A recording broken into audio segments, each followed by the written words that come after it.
तुलसी का प्लांट हमारे देश में काफ़ी पॉपुलर प्लांट है। ये एक पूजनीय प्लांट है। काफ़ी लोग इसको अपने घर में इसलिए ग्रो करते हैं ताकि उसकी पूजा कर सकें। और तुलसी का पौधा लगभग हर घर में आपको इंडिया में मिल ही जाएगा।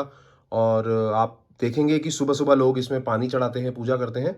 तो काफ़ी रिलीजियस वजहों से ये पौधा ग्रो भी करा जाता है और कई लोग शौकिया तौर पे जिनका गार्डन है, वो तुलसी के प्लांट को वैसे भी अपने घर में ग्रो करते हैं। लेकिन इस प्लांट में कभी-कभी कुछ ऐसी प्रॉब्लम्स आ जाती हैं जिसकी वजह से आपका जो तुलसी का प्लांट है वो ढंग से ग्रो नहीं कर पाता, उसकी लीव्स वगैरह जो है वो खराब हो जाती हैं या ब्रांचेस ढंग से ग्रो नहीं कर पाती। तो उन्हीं चीज़ों के बारे में इस वीडियो में हम बात करेंगे। मैं आपको कुछ ऐसी टिप्स बताऊँगा जो अगर आप अपने तुलसी के प्लांट में फॉलो करेंगे तो बहुत अच्छी तरीके से आपका तुलसी का पौधा चलेगा। तो चलिए शुरू करते हैं फ्रेंड्स। मेरा नाम अक्षय है और मैं आप सब लोगों का the right gardening YouTube channel में स्वागत करता हूँ।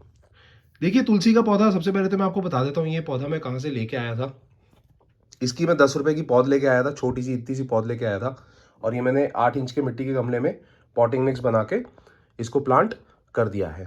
अब बात आती है पॉटिंग मिक्स की, तो पॉटिंग मिक्स जो तुलसी के पौधे के लिए चाहिए वो बहुत ज़्यादा कुछ एडवांस्ड पॉटिंग मिक्स नहीं चाहिए। एक बेसिक पॉटिंग मिक्स आपको बनाने की ज़रूरत है जिसमें आप 50% गार्डन सॉइल ले लीजिए और 50% कोई भी ऑर्गेनिक खाद, वर्मी कंपोस्ट या गाय के गोबर की खाद ले लीजिए, उसको अच्छे से मिक्स करिए, उसमें थोड़ा-सा सैंड मिला दीजिए, अगर आप सैंड मिलाना चाहते हैं या थोड़ी-सी कोकोपीट मिला दीजिए, तो उससे क्या होगा कि ओवरऑल आपके पॉटिंग मिक्स की जो ड्रेनेज है, वो अच्छी हो जाएगी। तो ये पॉटिंग मिक्स को अच्छे से आप मिक्स करेंगे और अपने मनचाहे गमले में आप लगा सकते हैं। मैं प्रेफ़र करूँगा कि आप मिट्टी के गमला यूज़ करें क्योंकि मिट्टी के गमले में नेचुरल पोर्स होते हैं, जिसकी वजह से एक एरेशन बनी रहती है और आपका जो प्लांट्स के जो रूट्स हैं, वो ब्रीथ इन, ब्रीथ आउट कर सकते हैं। छोटे-छोटे जैसे आपने देखा होगा कि जो मटके में अगर हम पानी रखते हैं तो वो ठंडा इसलिए रखता है क्योंकि उसमें मिट्टी में छोटे-छोटे पोर्स होते हैं और एयर इन एंड आउट होती रहती है, उसकी वजह से वेंटिलेशन बनी रहती है और वो चीज़ें ठंडी रहती हैं। तो इस वजह से वही सेम लॉजिक यहाँ पे भी अप्लाई होता है।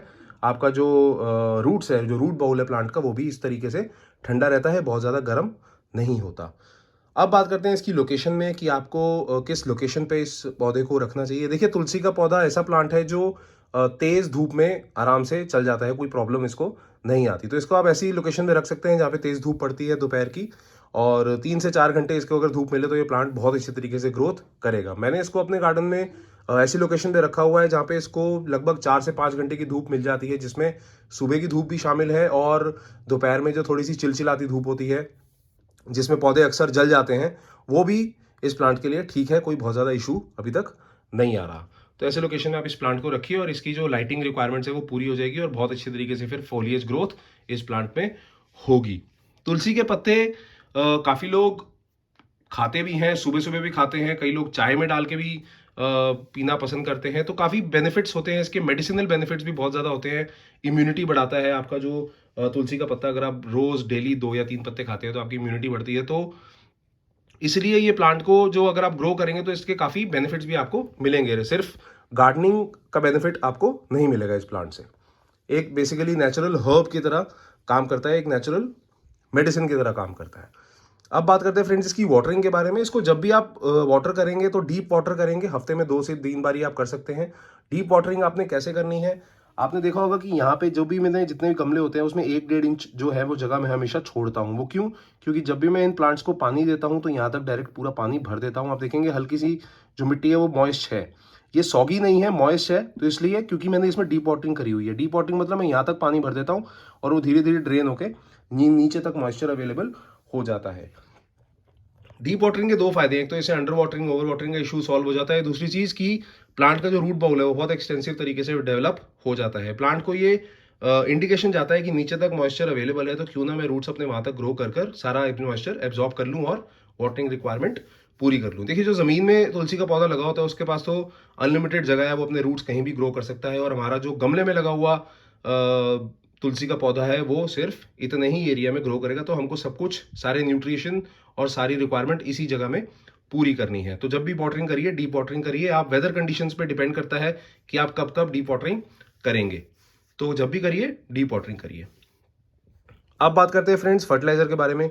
क्योंकि मैंने आपको जैसा बताया कि काफ़ी लोग तुलसी के पत्ते खाते हैं, कंज्यूम करते हैं, मेडिसिन की तरह भी और चाय में भी डाल के पीना पसंद करते हैं। तो जाहिर सी बात है इसमें केमिकल फर्टिलाइज़र तो यूज़ करने की मैं सलाह आपको नहीं दूंगा, क्योंकि उसके काफ़ी साइड इफेक्ट्स हो सकते हैं आपकी हेल्थ पे।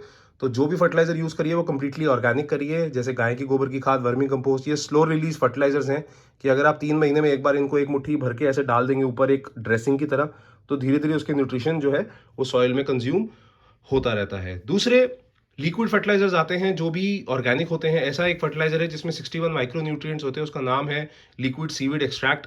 उसमें देखिए जो मेजर न्यूट्रिशन होता है, जो नाइट्रोजन, फास्फोरस और पोटेशियम होता है, उसके अलावा बहुत सारे माइक्रो न्यूट्रिएंट्स आपके पौधे को चाहिए जो ग्रोथ में काफ़ी इंपॉर्टेंट होते हैं। तो वो सारे के सारे माइक्रो न्यूट्रिएंट्स इस फर्टिलाइजर में है। इस फर्टिलाइजर को आपने यूज़ कैसे करना है, ये कोल्ड कंप्रेस्ड फॉर्मेट में आता है। तो आपने 1 ml कॉन्सेंट्रेट 1 लीटर पानी में लेना है, उसको अच्छे से डाइल्यूट करना है, और जब वो कॉन्सेंट्रेट जो सोल्यूशन है वो तैयार हो जाए, वो 1 लीटर सोल्यूशन में से 100 से 150 ml जो फर्टिलाइजर तैयार होगा वो हर 15 से 20 दिन में आप ऊपर स्प्रे भी कर सकते हैं और डायरेक्टली सॉइल में भी अप्लाई कर सकते हैं। तो जो फर्टिलाइजर की रिक्वायरमेंट है इस प्लांट की वो भी पूरी हो जाएगी, क्योंकि बहुत ज़्यादा फर्टिलाइजेशन की इस प्लांट को ज़रूरत नहीं होती। बेसिक प्लांट है, बहुत अच्छी तरीके से ग्रोथ करता है। बहुत ज़्यादा अगर केयर करेंगे उल्टा आपका पौधा खराब होना शुरू हो जाएगा। सो मिनिमल सी केयर से ये प्लांट बहुत अच्छी तरीके से ग्रोथ करता है। एक और टिप मैं आपको देता हूं फ्रेंड्स, जब भी आप अपने तुलसी का प्लांट ग्रो करें तो ऊपर से हल्की हल्की प्रूनिंग करके हमेशा चलें।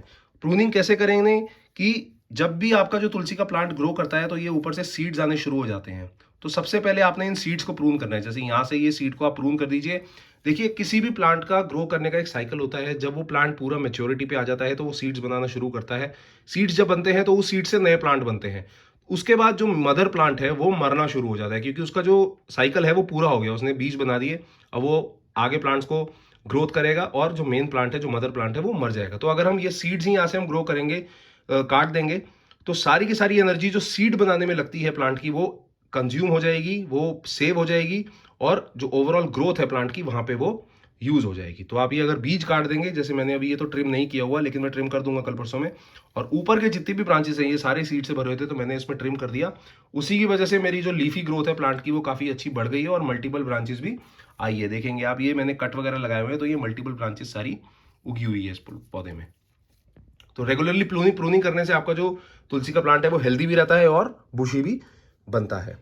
अब बात करता हूँ फ्रेंड्स किसी पेस्ट के बारे में या फंगल अटैक्स के बारे में। देखिए इसमें फंगल अटैक्स काफ़ी ज़्यादा हो जाते हैं। अगर आप इसमें इरेगुलर वाटरिंग रखेंगे तो काले काले से पत्ते पड़ने शुरू हो जाते हैं आपके तुलसी के प्लांट के। तो वो एक बेसिक फंगल अटैक है जो सॉल्व हो सकता है अगर आप नेचुरल पेस्टिसाइड या फंजीसाइड इसमें यूज़ करें। तो मैं एक नेचुरल फंजीसाइड का नाम आपको बताता हूँ जो है नीम ऑयल कॉन्सेंट्रेट। नीम ऑयल कॉन्सेंट्रेट बेसिकली क्या है, जो निमोली होती है, नीम का ऑयल निकालता है, उसका ही कॉन्सेंट्रेट इन्होंने बनाया हुआ है। तो वो भी एक कोल्ड कंप्रेस्ड फॉर्मेट में आता है। आपने 1 लीटर पानी में 1 ml कॉन्सेंट्रेट लेना है, उसको अच्छे से डाइल्यूट करना है, और जब वो 1 लीटर सोल्यूशन तैयार हो जाए उसमें से 100 से 150 ml हर 15 से 20 दिन में रेगुलरली ऊपर स्प्रे करना है, और आपका जो प्लांट है वो फिर थोड़े से टाइम में, लगभग 1.5 महीने में ठीक हो जाएगा, रिकवर होना शुरू हो जाएगा जितना भी उसमें फंगल अटैक हुआ है।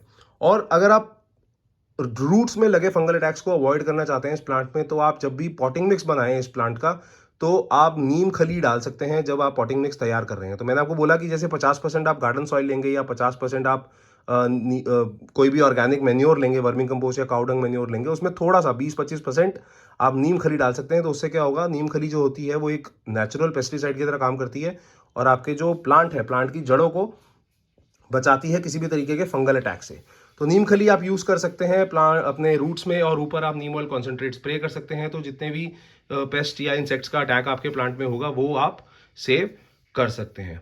तो ये कुछ टिप्स थी फ्रेंड्स जो तुलसी के प्लांट में अगर आप फॉलो करेंगे तो आपका पौधा बहुत अच्छी तरीके से ग्रोथ करेगा और काफ़ी टाइम तक चलेगा। अगर फिर भी आपको इस प्लांट में कोई इश्यूज आ रहे हैं तो प्लीज़ मुझे कमेंट करके ज़रूर बताइए ताकि मैं आपको उनका जवाब दे सकूं। और अगर आपके पास तुलसी का प्लांट है और बहुत अच्छी तरीके से ग्रोथ कर रहा है तो वो भी हमें बताइए कमेंट करके, ताकि बाकी लोग भी आपके एक्सपीरियंस से कुछ सीख सकें। तब तक के लिए अपना ध्यान रखिए friends. Thank you, good bye.